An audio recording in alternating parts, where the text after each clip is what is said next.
Bonjour, bonjour. Bienvenue sur ce nouveau vlog instant technique. Aujourd'hui, je vais vous parler de comment bien choisir son régulateur MPPT. Alors pourquoi cette petite vidéo? Parce que j'ai un abonné, Valentin, petit clin d'œil à Valentin. Donc le MPPT, il permet de contrôler la charge et la décharge de vos batteries. Pourquoi la décharge? Vous avez encore un plus à moins qui va sur votre installation électrique avec vos fusibles et tout pour gérer les lumières, le frigo, le machin, le ceci, cela. Donc en général, quand vous avez ça, c'est quand même assez utile de s'en servir parce que votre MPPT, il est programmé, il y a des algorithmes, il y a des, voilà, ça a été programmé pour ça. De façon à ce qu'à un moment donné, votre batterie ne se décharge pas et que ça la mette pas en défaut par la suite. Vous voyez ce que je veux dire? Mais cette fonction, elle est liée aussi à un interrupteur, bien souvent sur les MPPT ou via l'application. C'est que vous pouvez couper ce circuit d'alimentation, ce qui fait office tout simplement de coupe-circuit. Voilà, ça c'est aussi dans la réglementation des VASP autocaravane. Concrètement, quand vous alimentez votre circuit électrique de votre véhicule aménagé et que vous passez par cette sortie là, il faut savoir que si votre MPPT il est donné par exemple pour 10 ampères en charge, il sera donné pour 10 ampères en décharge. Concrètement, pour choisir un MPPT, il faut déjà connaître certaines valeurs de vos panneaux solaires. Ce sont la VMPP, ce qui est la tension à la puissance maximum, et l'IMPP, ce qui est l'ampérage max à la VMPP. Ouais, c'est un peu... mais vous allez voir sur le côté. Donc là, quand on lit la VMPP, on sait que le panneau solaire, il sera, quand il est à la puissance max, il va développer 19,8 volts. Donc ça, c'est pour un panneau. On vous expliquera la suite plus tard.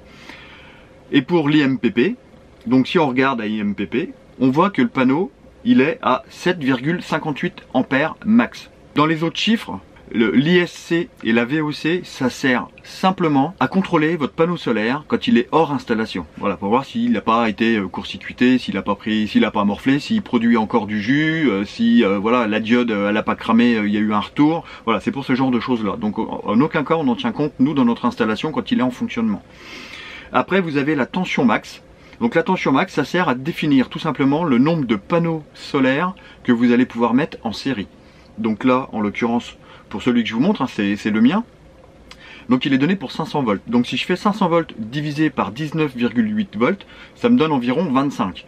On ne mettra pas 25 panneaux solaires en série, on va se garder une petite marge de sécurité. Mais voilà, en gros, ça sert à ça. Donc maintenant, il faut savoir si on veut se mettre en parallèle ou en série au niveau des panneaux solaires. On parle déjà de panneaux solaires au lieu de parler du MPPT, mais on n'a pas le choix, c'est comme ça.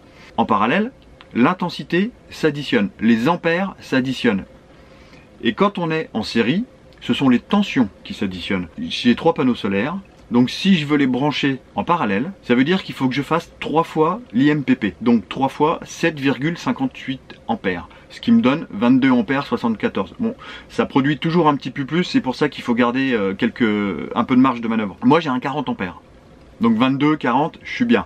Bon, le plus que j'ai déjà vu monter mon MPPT, je crois que ça doit être 24 ou 25 ampères pour l'instant, l'été dernier. Et j'étais branché en parallèle justement. Donc voilà.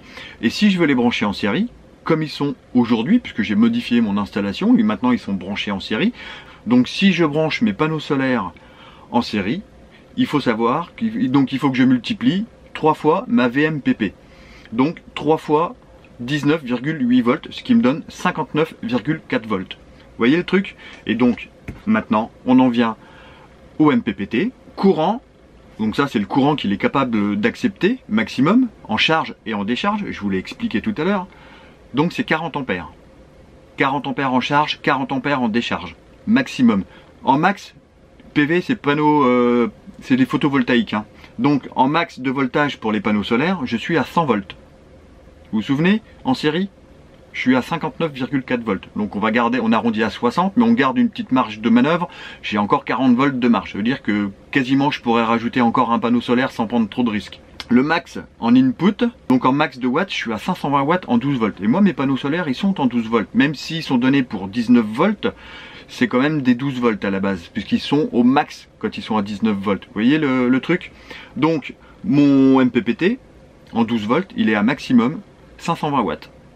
Et moi, j'ai 3 panneaux de 150, ça fait 450. Je garde toujours une petite marge de manœuvre. Et vous voyez, je suis cohérent. Par contre, si j'avais eu des panneaux solaires qui eux étaient en 24 volts, j'aurais pu mettre jusqu'à 1040 watts de panneaux solaires, ce qui est quand même pas négligeable. Petit récap pour choisir son MPPT.